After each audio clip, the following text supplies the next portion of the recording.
Picking back up where we left off on the last tutorial dealing with audio file formats, I want to stress a few important points. The first thing to remember is that it's always best to acquire audio and sound in the field or in the studio at the highest quality that your equipment is capable of recording it at. So for the most part, if you're using a video camera or using a digital audio recorder, you will have the ability to record the audio as an uncompressed file. Usually linear PCM, otherwise known as WAV or AIFF. And you'll be able to choose the sample rate and the bit depth. And I would recommend again too at the point of acquisition to use the highest sample rate and the highest bit depth that your equipment is capable of using. Always record at the highest resolution that your equipment will allow you to record, because you can always down sample, you can always downsize or down convert your projects to a lesser quality resolution at the point that you're ready to distribute that. At the acquisition stage of a project where I'm acquiring sound and I'm recording sound, I want my sound to be recorded at the highest quality possible. This is my acquisition format, and usually WAV and AIFF, being uncompressed file formats, are going to be the most appropriate choice. Now when I'm finished editing my project and I'm ready to put it up on the web for others to listen to or to download, then by all means I might choose to then convert the finished project to an MP3 version and upload that, because that version is going to be more web friendly. It's going to be a smaller file format. Typically people will want to listen to whatever I produced on a portable device of some sort, and MP3 is pretty much the de facto standard for portable audio. We would call the MP3 file format then a distribution file format. And you wouldn't go to MP3 until the project was totally finished and you're ready to output that project and distribute it to consumers. So keep that in mind. Always work with the highest quality audio through the production chain, keeping your audio uncompressed until the last possible moment when you're ready to export your project and distribute it to the viewing audience or to the listening audience that's going to consume the media. So when we're in the field recording, we want to make sure that our device is set to the highest resolution possible.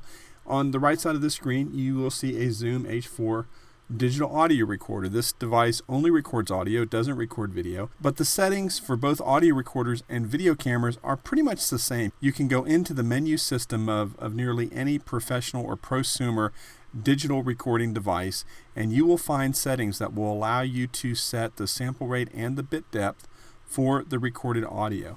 On the screen blow up here in the middle, you can see some rather cryptic looking text on the screen, and this should start to look a little bit familiar to you right now. This little box that's going around these numbers here refers to the fact that the recorder is currently set at a sample rate of 44.1 kilohertz and at a bit depth of 24 bits. That means every sample out of the 44,100 samples that are acquired every second that the recorder is recording, there are 24 bits, zeros and ones, that are used to encode the audio amplitude and frequency at that discrete moment in time. So this is the setting that the recorder is currently set to. These numbers could be totally different, and I could go into the menu subsystem and choose a different sampling rate and a different bit depth, and then those numbers will be associated here. The point is, you need to pay attention to this. You need to learn how to operate your equipment and to learn where to go into the menu system of the device to be able to set these so that you're not recording at a consumer level acquisition quality. You want to record at the highest quality the device will give you. And then the other thing over here on the right hand side, we have the file format. And this particular device down here can record audio both as a WAV file and as an MP3. And think about this for a minute. People use digital audio recorders sometimes just to record meetings, or they go to conferences and so forth. And so they may not need the high quality and the high fidelity that a WAV and an AIFF file will give them. They might be more concerned with consuming space on their SD card that's in the device. And so in that particular setting, it might not really hurt just to go ahead and record in MP3, especially if you're doing spoken word recording. MP3 will yield a really, really good result. But again, if you're recording the dialogue for a feature film or a documentary, or you're interviewing people for a news package, don't use MP3 as your acquisition file format. Always use WAV or always use AIFF if you've got that choice. This particular device only gives me one uncompressed file formatting option, and that is WAV. And that's not a big deal. I happen to be a Mac person, and so I typically work with AIFF audio assets, but WAVs work just as well. And I can import WAVs into Final Cut Pro, into Audacity, into Avid, Media Composer, whatever program I'm using, whether it's a video program or an audio editing program, they pretty much all will recognize either WAV or .aiff file. So it really doesn't matter as long as you're recording in an uncompressed file format. That's really the most important thing to think about.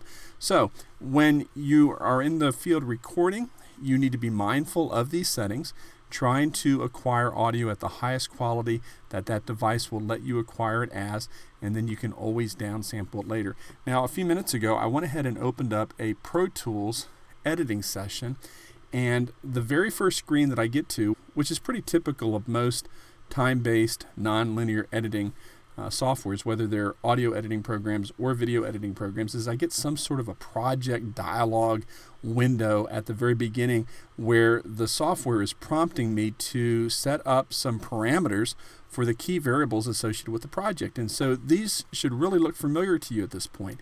It's prompting me down here under session parameters to identify the file type. So I have two choices, either WAV or AIFF. I'm going to choose AIFF just because I'm working on a Mac and I'm comfortable with that file format. It really doesn't matter. Below this, I have an opportunity to establish the bit depth for the project. I can choose 16 or 24.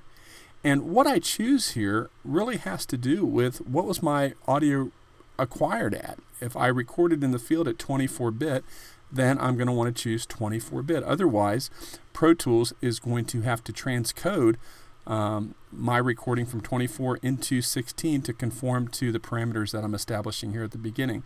So as much as possible, try to get the parameters of the project you're working in into conformity with how you recorded the audio to begin with. Otherwise, you're going to run the risk of having to transcode the assets that you're wanting to import into a project. You're going to have to transcode those to conform to the native properties of the project that you set up.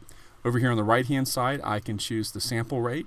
I've only got two choices right now, 44.1 or 48K, and the book talks a little bit more about the appropriateness of either one of these. And then the last one here is I'm going to leave this set to stereo mix. I'm not doing a mono recording, but I'm recording in stereo. I'm not doing surround sound. And then I can go ahead and choose OK. So I'm not going to go into the editing software at this point, but just wanted to show you the connection between recording in the field and understanding the file format and the variables associated with that format in terms of how the audio is encoded in terms of the sampling rate and the bit depth primarily, and then taking those assets and then importing those into some sort of an editing program where you're going to create a multimedia project. And in an ideal world, the properties will be the same. You want to choose the properties in the editing software that will conform to how the audio was recorded when you recorded it in the field or in the studio at the point of acquisition.